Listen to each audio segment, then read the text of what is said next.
I'm a parent, and I am definitely doing it wrong. I know because I'm inundated with parenting content and advice on all the socials.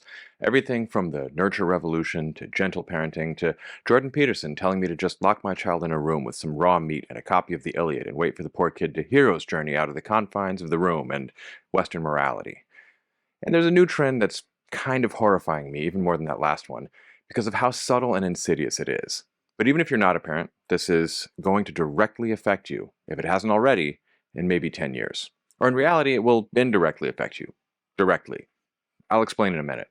If you're new to the channel, I'm Dr. Taylor Jones. I've got a PhD in linguistics from the University of Pennsylvania, and I make content talking about language and linguistics, language learning, culture, and communication. Today, we're talking about gentle parenting content and how it often smuggles in toxic parenting and some weird cultural assumptions that will shape how your child learns to communicate. And don't worry if you're not a parent, we're going to talk about cultural communication styles, logical entailment, and the mafia. So there's something for everyone. I'm Dr. Taylor Jones, and this is Language Jones.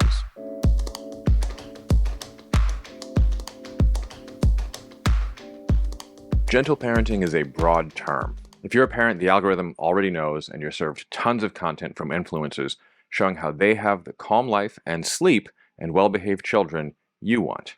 Or relatable content about their struggles and how they're just like you. Of course, they've got a PDF and workbook you can download to overcome the same struggles the way they did. So it's in this environment that you've got gentle parenting, the nurture revolution, intentional parenting, and tons of others. I'm going to basically lump everything together because it gets lumped together by influencers. And it's really hard to keep track of the distinctions between whatever the algorithm serves you when you're sleep deprived and rocking a baby. So it's all one big algorithmic blur.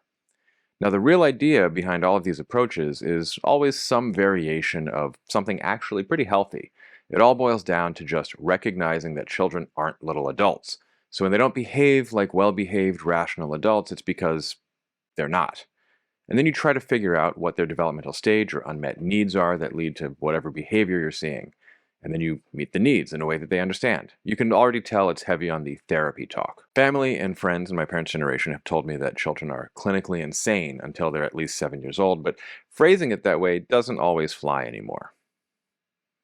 The problem is, people do something radically different than this. I'm not going to get into all the nitty-gritty of intentional parenting and gentle parenting and all that because frankly it's boring.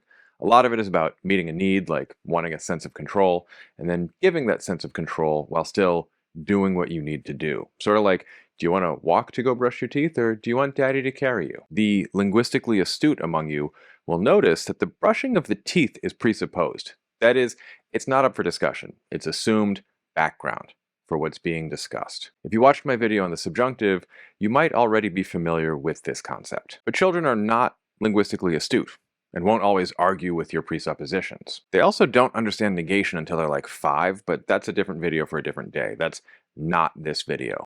A toddler would not reliably understand that last sentence. But the main takeaway some influencers have gotten seems to be, play linguistic tricks on your child, bordering on mind games. So instead of nurturing, they use therapy talk to be cruel. Leave me a comment, by the way, if you want a video on therapy talk and how it's oozed into the real world, has undergone semantic bleaching, and is now weaponized in a radically different and not very therapeutic context. What these influencers actually do is engage in high context, indirect communication. Told you there was linguistics here. Now, these are not necessarily bad, and they can be widely shared cultural values. Japan and Iran, for instance, are very high context and indirect cultures, and children grow up in those cultures and learn how to navigate them, and you can even gentle parent or whatever your flavor of parenting is in those languages and cultures. In fact, in languages like Japanese, you can just say a verb and leave the subject, object, and surrounding information to, well, context. Just as an aside for anyone wondering, I'll do full videos on these later, but indirect communication is when you don't just bluntly, directly say something, but you talk around it. The technical linguistic definition is about using different speech acts than the ones you're actually trying to accomplish. So a textbook example might be, if you want to close the window, I could say, I'd really like the window closed. Direct would be, please close the window, or will you please close the window? The goal is either a command or a request, but in indirect communication, I achieve that by, in this case, a statement. It sure would be nicer if the window were closed. The example I love using in classes is when I'm driving and my wife says, Honey, are you hungry? What does that mean? If I say no and I keep driving, have I correctly understood and responded to that speech act? For those of you congratulating yourself for responding, it means she's hungry. You only get partial credit. It might not be about eating at all. It's about pulling off the road at a reasonable opportunity and really about starting that conversation. This example overlaps with high context communication too. High context communication is when there's a high degree of shared context, so you don't have to spell everything out. Low context is where you don't assume a lot of shared knowledge and context and communicate accordingly. Saying, "Can you pass it to me?" might be a very effective way of getting you to pass me the mug on the table without having to do anything other than look in the right direction, if you have a high degree of shared context. Low context would be, "Can you pass me the blue mug that's on the table?" These will get their own video soon, especially around how language influencers and YouTube polyglots often fail to understand the special functions and social functions of language. I made a few videos like that, but this one will give you all some tools for recognizing and navigating these communication styles. Different cultures have their own preferences, and different individuals have their own preferences, and it all interacts with spiciness as well. Not to mention formats. YouTube Explainer, that's got to be a direct and low context, or it won't be effective edutainment. Could you imagine if I made this same video, but the core of it was just some variation of, "I wonder if there are other parenting styles," and then you had to figure out that the context was influencers and my statement about wondering was actually indirect criticism? It wouldn't work. So one thing that's going on with these influencers is that people bring their own cultural baggage to making gentle parenting content. They then directly tell the viewers, because it's educational content and that's the format, to engage in ways of communicating that are high context and indirect, as though those things are in some way scientifically justified as good parenting. That's not true. They've got nothing to do with anything. Remember that "do you want to walk or be carried to go brush your teeth" example? That works because it short circuits what we were talking about, do you want to brush your teeth or not, and gives you a different choice. But it's very clear that some of these influencers have misunderstood the assignment and are treating children like adults who understand context like adults. Sometimes it's things like, "I wonder what the first step is in getting ready for bed. My brain can't remember." Side note, there's a lot of personification of the brain as distinct from the person in these approaches. It's very weird to me. And sometimes it's even less direct. Let's go back to "you can walk there or I can carry you." What did that speech act sound like to an adult? Kind of like a veiled threat.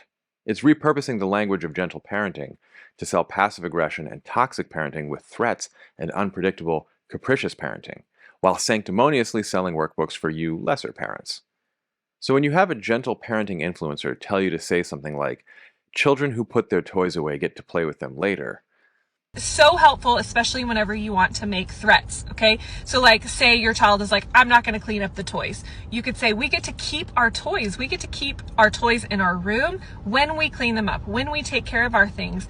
We get to keep them." That is now smuggling in not just transactional behavioral reinforcement in exactly the conditioning approach that gentle parenting was supposed to be an improvement on. It's also telling parents to use high context indirect threats like the fucking mafia. You gotta help the child who's just wired more low context and direct. The parent I saw saying this elaborated that you don't need to say the opposite, that children who don't put their toys away don't get to play with them later. The kid will just figure it out. And that sends the message that, like, if we don't take care of our things, we don't get to keep them, but you don't have to say that. Okay? There's a lot to unpack here. First, it's a logical conditional, which children are, shall we say, not great at. Second, it's highly indirect and generic. The child has to figure out that if that happens to children that don't put their toys away, that could happen to me, because I am a child, and I don't put my toys away. I am declaring war on anybody who sells drugs in our community. But Black Dynamite, I sell drugs to the community. But be that as it may, if I catch you, I will not consider you a brother or a friend. Now can you dig it? Hell no! Not to mention that the unstated logical conditional is actually not entailed by the stated one. The parent is engaging in a logical fallacy as well as a threat. What she's saying is, if children put their toys away, then they get to play with them later. That's if P, then Q. The only logically equivalent statement is if not Q, then not P. That is, if they didn't get to play later, we can infer they didn't put away their toys.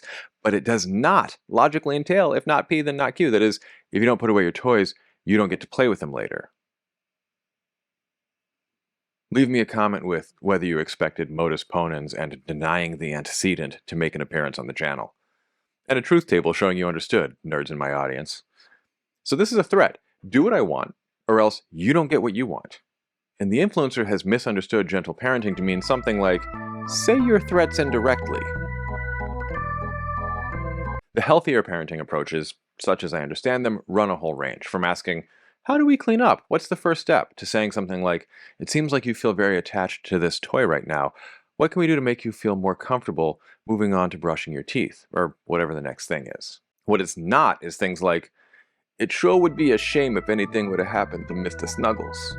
And if Mr. Snuggles were to find himself in the wrong place at the wrong time, he might find it very unpleasant.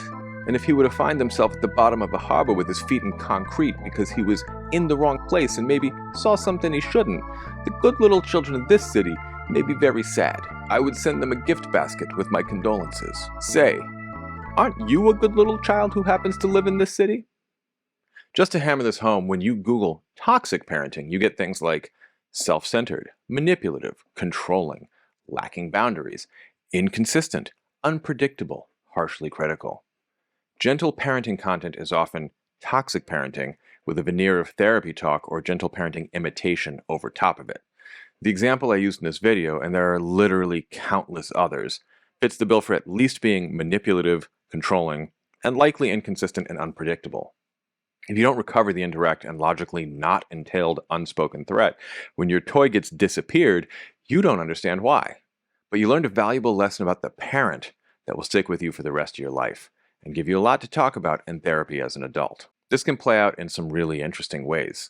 The effects of toxic parenting can include things like having a hard time saying no because your boundaries weren't respected, anxiety disorders, self-sabotaging, believing people close to you will hurt you or abandon you or steal your toys, generally just expecting the worst from people and life, and possibly developing an insecure avoidant attachment style in your relationships.